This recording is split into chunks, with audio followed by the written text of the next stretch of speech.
The invasive insects are native to Asia and have been the target of eradication efforts in the state since they were first discovered there less than 4 years ago.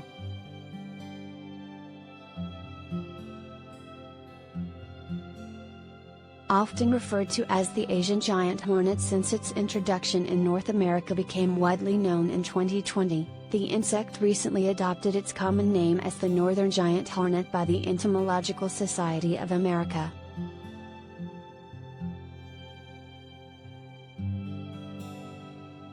They are considered the world's largest hornet and prey on honeybees.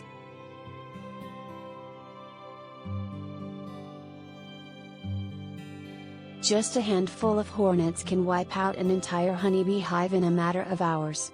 That's like tens of thousands of bees, said Carlos Salp, acting communications director for the Washington State Department of Agriculture.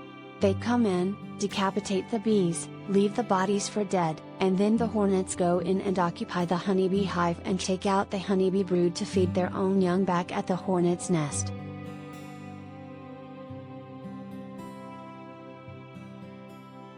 The northern giant hornet was first detected in the U.S. in December 2019 in Whatcom County, Washington. Since then, the Washington State Department of Agriculture has been working with local, state and federal partners to find and eradicate the hornets and prevent them from establishing in the U.S.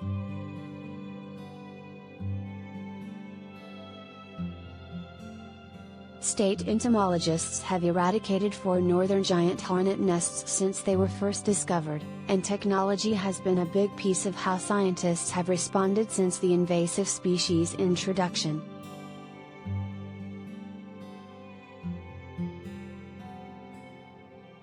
Scientists initially started attaching a Bluetooth tracking device to trapped hornets. The data transmitted from the device would help researchers locate hives by following their flight path. However, the battery life was an issue, and it did not have a very long-range capability.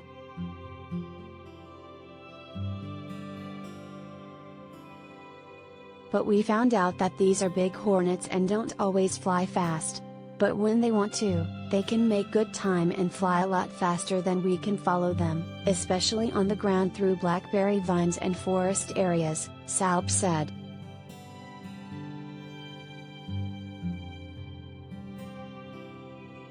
Scientists then switched to a more miniature radio tracker that provided a much longer battery life of up to 2 weeks instead of 12 hours from past technology.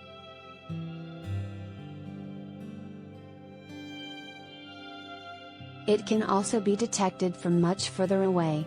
That's how we actually detected all 4 nests that we've eradicated, Salp said.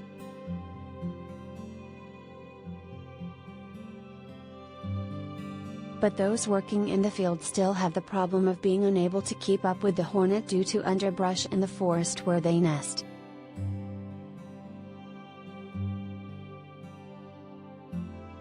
It's also a bit dangerous for our staff because you're following with the receiver, trying to locate where these hornets are, Salp said.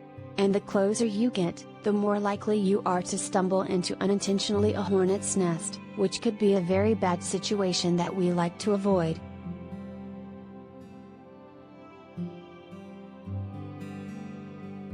And while nothing like that has happened so far, Salp said they are hoping to place a receiver on a drone and fly it over an area that would be able to enable them to move more quickly and safely to track the hornets down than we have been able to in the past.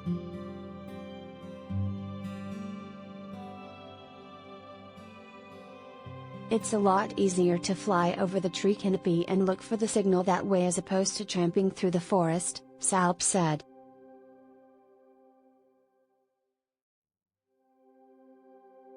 Salp said this type of drone technology has never been used to track hornets and is usually used for larger animals like birds or more extensive kinds of insects.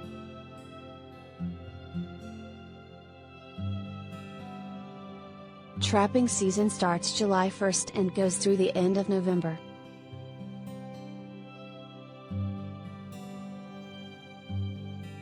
They're really large insects and extremely hardy.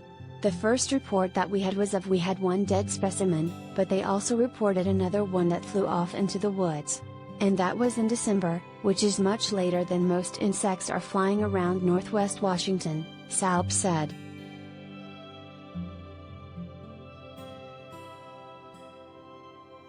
And the public is making a difference in the state's efforts to eradicate the hornet.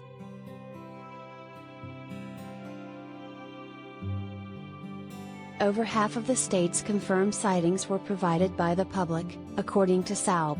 The initial detection of the hornet that led to finding 3 of the 4 nests in the state was also reported by private citizens.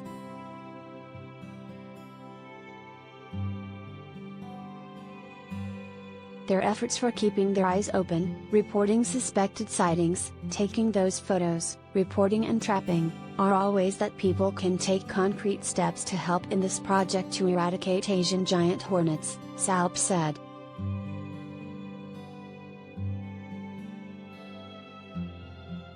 And without the public's efforts into this, Salp said they would not be nearly as successful as they have been so far.